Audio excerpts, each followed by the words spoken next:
One sunny day, Thomas the Tank Engine was waiting for Duck to arrive with his auto train. Where is that silly engine? He grumbled. Just because I'm a guaranteed connection doesn't mean he has the right to be late. Then Thomas heard something loud and long in the distance. Duck soon pulled into the station, making an awful noise. His whistle chain was stuck on his cab. The passengers held their ears, and Thomas winced as Duck's whistle continued to blow.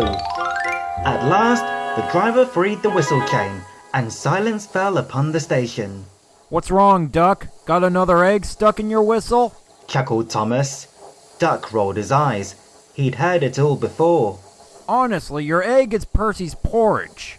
When will you learn that engines don't even need food? Not happy with coal and water, are we?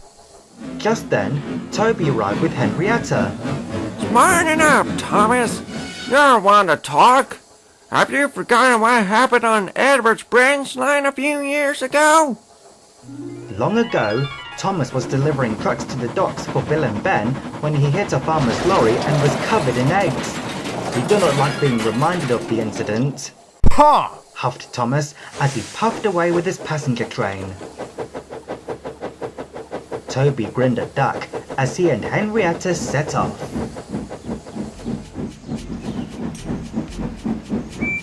There are many farms on Thomas's branch line that supply food for the market. Toby delivers trucks of eggs, bacon and cheese from the farms, while Daisy collects the milk van at Farquhar. They enjoy their work and have made great friends with the farmers along the line. The next morning, Toby had stopped at Elsbridge with his train. As Thomas pulled in with his passengers, he saw Toby's driver and fireman cooking bacon in his firebox for lunch. A steam tram cooking steamed hams? This makes no sense. He huffed. There's no harm in it. My crew need their coal and water too, after all, replied Toby. Thomas snorted indignantly. He thought the idea was silly, but his crew were most intrigued. Later that day, they arrived at Tidmouth. As Thomas rested, his crew snuck off to the station cafeteria. They soon came back with bacon and buns. Give your shovel a wipe down, said the driver. and we'll give it a try. Thomas was aghast. Don't you dare! He snapped. You're not using me to cook. I'm a steam engine, not a stove. The driver and fireman just laughed and readied the bacon. When it was time to cook, they couldn't get Thomas's fire to burn properly, no matter what they did.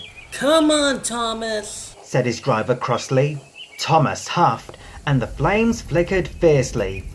The fireman, caught unaware, couldn't react in time, and the bacon caught fire. The fireman jerked the shovel out of the firebox, but when he did, the bacon had disappeared. Where'd it go? Asked the driver. It must have slipped off the shovel, replied the fireman. You better get that bacon out of my firebox before I... Thomas trailed off, beginning to feel unwell.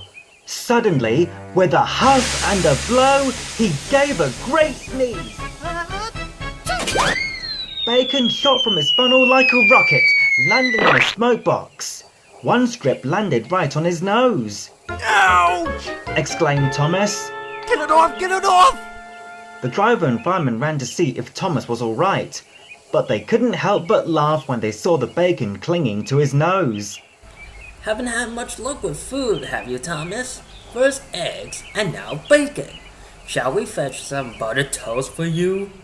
Thomas, red in the face, wheezed angrily. Stop laughing! He stammered. It's not funny. Now get this off before someone sees. It was too late. Duck puffed into the station and saw everything.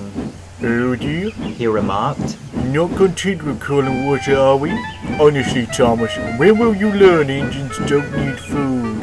Thomas had no reply. He just looked at his buffers as Duck and the crews gave a hearty chuckle. Wah, wah, wah. Will you cut that out? Meanwhile,